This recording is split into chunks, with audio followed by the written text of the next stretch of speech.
Hello and welcome to Rotherham Real Talks, the local podcast telling the stories of Rotherham's people. And today's guest, we have Reverend Canon Phil on, who is the Vicar of Rotherham.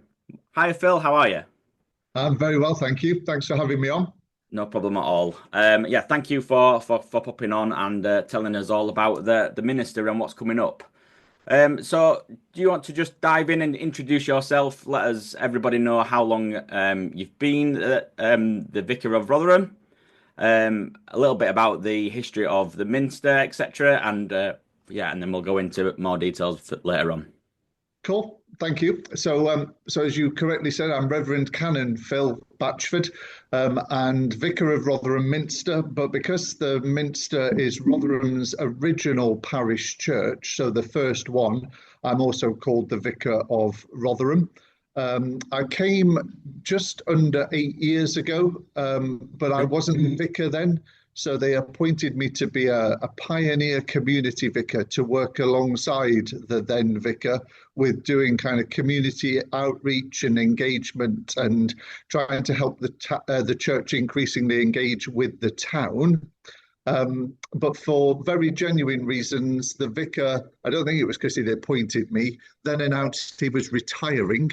Right. So he left. So he was called Canon David Bliss. So he went into retirement. So I worked here for about 18 months while we didn't have a vicar. And during that time, had fallen in love with the town and really sensed God's call to actually stay.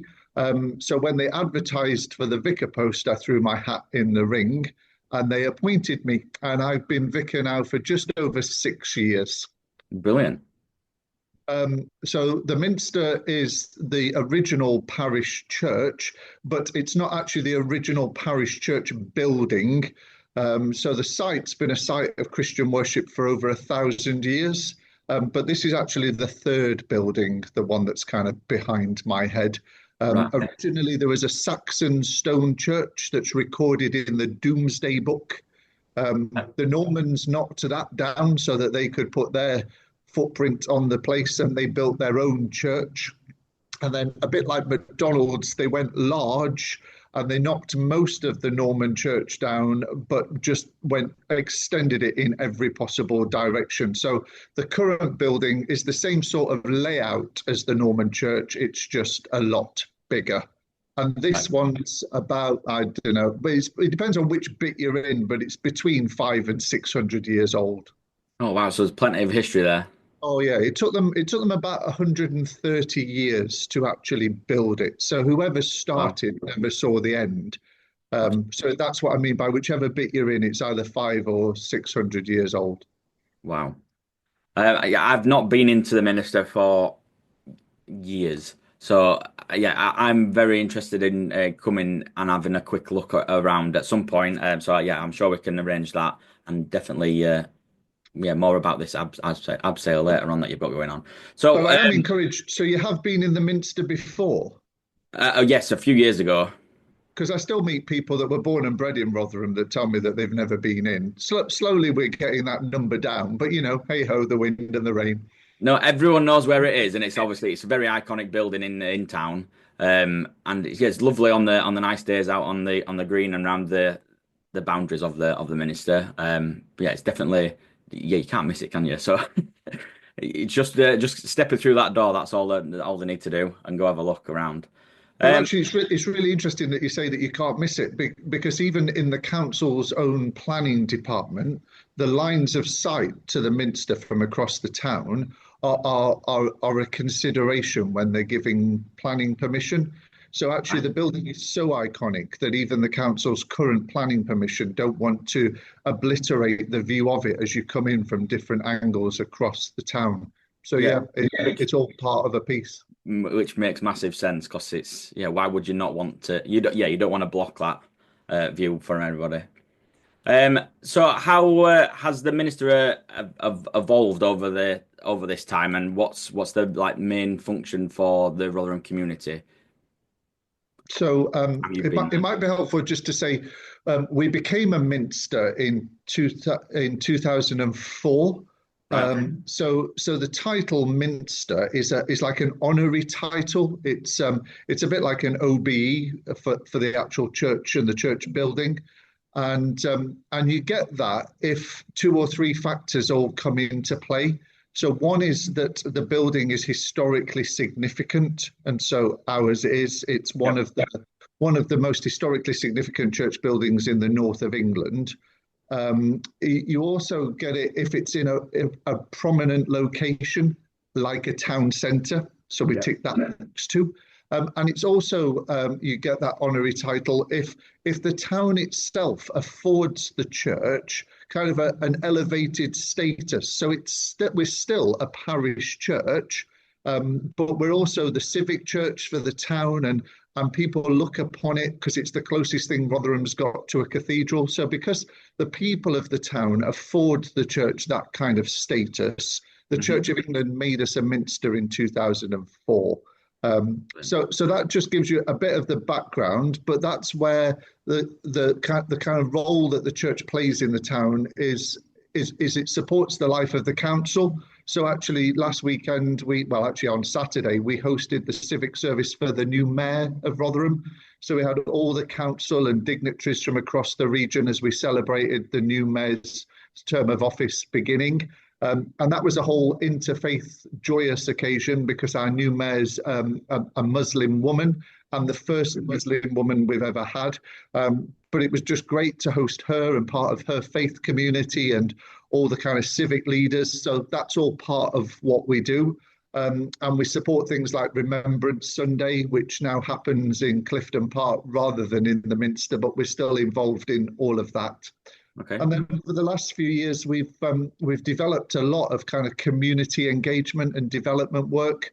So we run a social supermarket, which supports kind of 40 vulnerable households a week with food provision and other sorts of support. We run men's groups and craft groups and community choirs. So there's a huge amount of community development and engagement work that's grown over the last few years. And the other thing that's grown and developed over the last few years, and it's all because we've got external funding from the Central Church of England, is we do music workshops in local primary schools. And then every term, kind of well over 100 primary school children will come into the Minster and do a concert for their parents and carers and teachers and all the rest.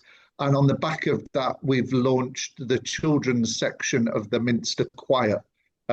So actually we now have choristers singing with our adult choir members. So we were really blessed in 2019. We got a chunk of external funding from the Church of England. I've been able to employ more staff team members with specialist skills, and then have been able to get all that kind of music and community engagement work off the ground. And that's great that they can get the younger ones involved as well.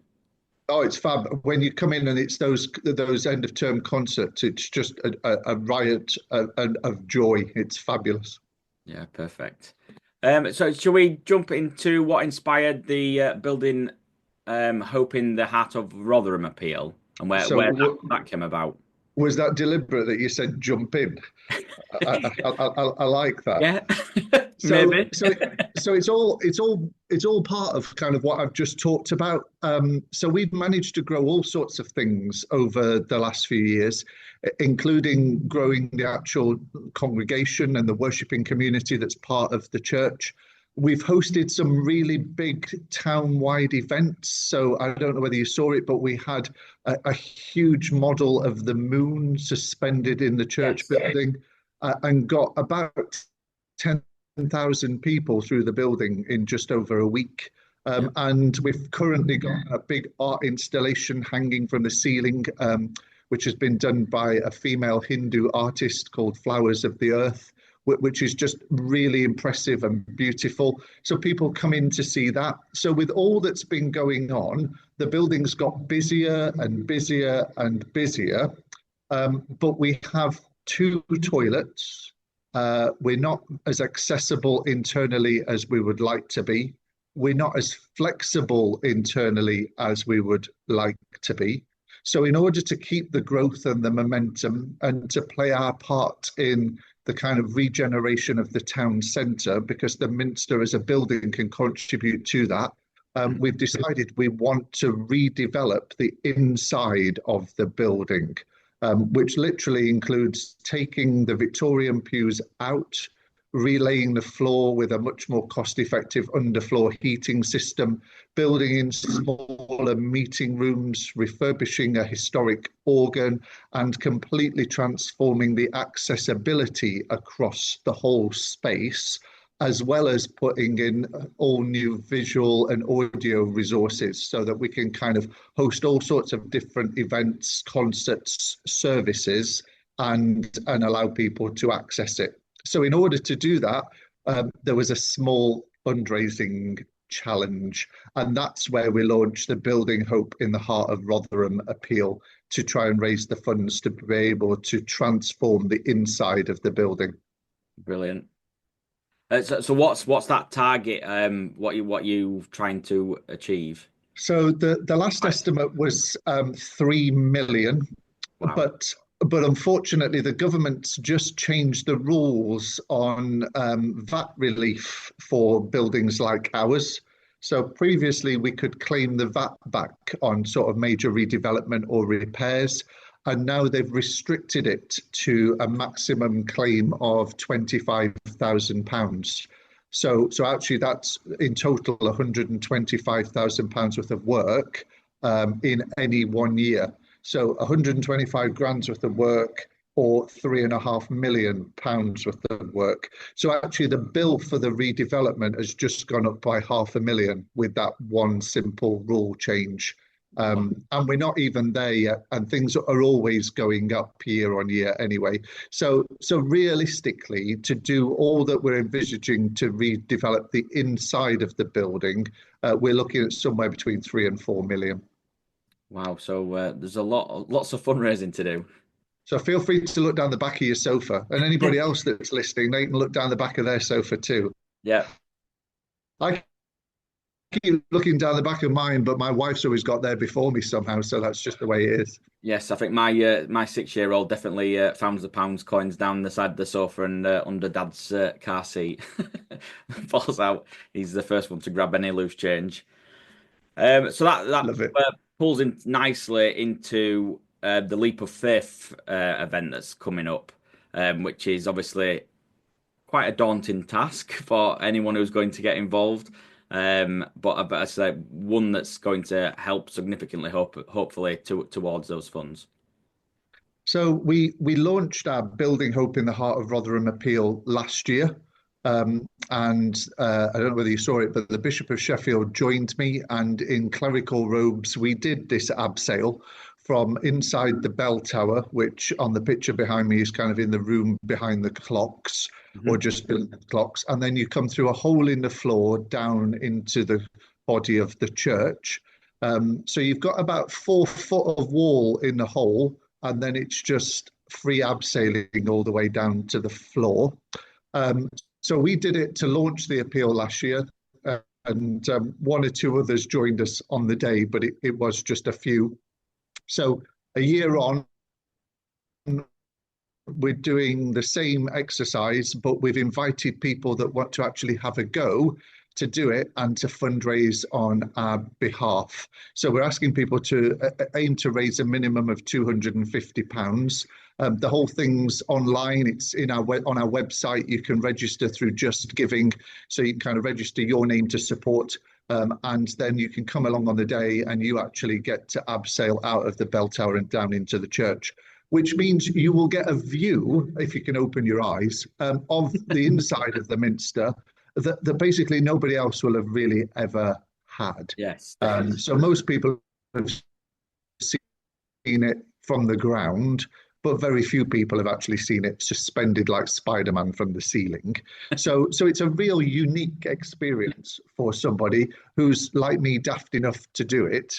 And also it's a way of actually fundraising and helping towards a really good cause. Because I genuinely believe that what we're trying to do is enable that impressive building to not just resource the life of the church, though that's important, but to actually resource the life of the community and the whole town. And that's what all the fundraising and the redevelopment is for. So, so our strapline is, it's time for you to drop into Rotherham Minster, and then you could put in brackets, literally. Yeah. So 42 foot dangling from the ceiling, and all for a good cause. And that's happening on the 7th of June, is that right? It is. It's all happening on the 7th of June. We're going to have other things on the day. So there'll be stalls, and we're doing kind of lunches and afternoon teas, and our community choirs singing. So we're trying to make it a real celebratory event. It's also the day that Rotherham Pride's happening. So we've been trying to encourage some of the folks from Rotherham Pride to support us too. And unless I'm mistaken, there's even something called Comic-Con happening. So there could literally be somebody dressed up as Spider-Man, if they're up for it, supporting us and dangling from the ceiling. So it's going to be one of those days in the town centre when it will just be buzzing. And we're hoping that it'll be buzzing in the Minster too. But yeah, 7th of June, all welcome to come along, watch, cheer, and then support us by buying the stuff that's available on the day. Brilliant. And we'll stick all the links and stuff in the show notes so people can get involved if they want to, and then hopefully we can get enough people signed up to dangle from the ceiling, as you put it. So are you up for it then, Daryl? Possibly. Well, yes. If you send me the information over, see, there's nothing. There's there's nothing like leading by. I'll have a look at my calendar and see if we can make that. What time is it starting? So once everybody's registered, in the next week or so, we'll be confirming all the timings for people. But the bulk of it will be between 10 and 3 on that day. Right. Okay. I will see if I tried really hard live on air on Radio Sheffield a couple of weeks ago to get Paula Edwards to sign up, but she was like, no. So I thought I couldn't resist having a go and saying, Daryl, come on, you could lead by example and say, look at this, I've decided to join in. I'm sure we can sort that out. I'll have a look at my calendar and see if I can move things around. But yes, I'll have a look at that. Good man. Not a problem. So how can? Sorry, I'm just shameless. No, well, why not? You don't get if you don't ask. How can other individuals and local businesses get involved into supporting the other activities you've got going on? So if people wanted to sponsor us, that would be fine. We'd be welcome that. So we're constantly in need of kind of resources for our choristers, and we're looking to try and establish some musical choral scholarships. So if anybody was interested in contributing to that, which would give older young people the opportunity to learn and grow in their musical gifting. Rotherham Minster Connections team that run the social supermarket and all of our other kind of community engagement work. There's all sorts of ways that people could support that. Cash donations help us with buying food stuff that we don't get donated, but there's other resources that we try and make available to our members. And then if anybody just wants to support us individually, they can come along and volunteer. So we're always open to talking to people who might want to volunteer. So you can support with both time and also finance, but would certainly welcome any kind of sponsorship or support in that way. Brilliant stuff. Yeah. So if there is any local businesses out there that want to get involved, we'll stick Phil's contact information into the show notes. If I'm sure you're happy for people to reach out and start a conversation, because that will definitely help. Would more than welcome it. Perfect. So what's your hopes for the future of the Minster, and what the things that you are putting in place now? How would you like it to grow, and what's the end goal? What's your vision? So we've just had some really good news. So I talked about how we've been able to employ a bigger team because we got some central church funding. That was initially for 6 years, and it ran out at the end of last year. So we've been waiting slightly anxiously this year to see whether we were going to get any further extension of that, partly because COVID was a bit of a game changer during those 6 years. So Yeah. we've done really well. We've come a long way in a few years, but I think it's fair to say that there's still an awfully long way still to go, and that's always the case. But we heard a couple of months ago that the Church of England have extended our funding. So we've got another 3.5 years confirmed and further 3 years after that in principle. So as long as the wheels don't come off, we can keep going with what we're doing. I think in part for me, I want to continue to develop and grow what we've already got going, but I want to be able to open up the building so that people can really come and explore the heritage of it. I want to be able to do more events and concerts so that actually we're just contributing to that kind of cultural dimension of the life of the town. I'd be lying if I didn't say I wanted to see the church continue to grow and flourish. And it's sorts of things like building up a Friends of Rotherham Minster group and network so that we could do more heritage events and keep the building open and people able to come in. We're exploring ways of putting in some AV stuff that would allow people to explore the history of the building and all those sorts of creative ideas. And then to partner with others, because there's some cracking stuff happening now across Rotherham. So Grimm and Co. that are in the old Talbot Lane Methodist Church, Wentworth Woodhouse that are just kind of transforming that place and really kind of putting Rotherham on the map. Magna.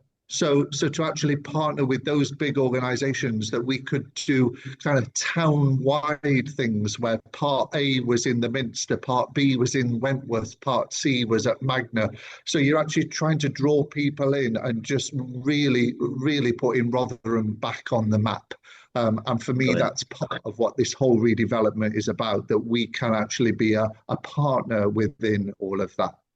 Yeah, bringing the whole community together, which is the whole idea behind the church originally. So yeah, getting everybody involved, which sounds brilliant. Have you got anything that I should have asked you that I've not covered? Do you think? We've done pretty well in half an hour, I reckon. It's not too bad. So, is there anything that you've got coming up that you might not have let on? Any behind the scenes or sneak previews? No, I mean, I've Sorry to mentioned put the you on the art spot. installation that's already in, but that's going to come out at the end of next week. So if people haven't come down and seen that, it's certainly worth a look if you're in the town centre. We're open pretty much every day apart from Fridays. So people can come and have a look around. To repeat, if they want to support by abseiling on the 7th of June, they're more than welcome, and you can just sign up online. But equally come along and support what we're doing on the day, because it'll be a spectacle like no other. We trust and hope. And to add, we've got a professional organisation that are doing it, that did it last time, so it's all safe and secure. But having done it 3 times, because I had to do it 3 times last year on the same day, it is a little bit scary.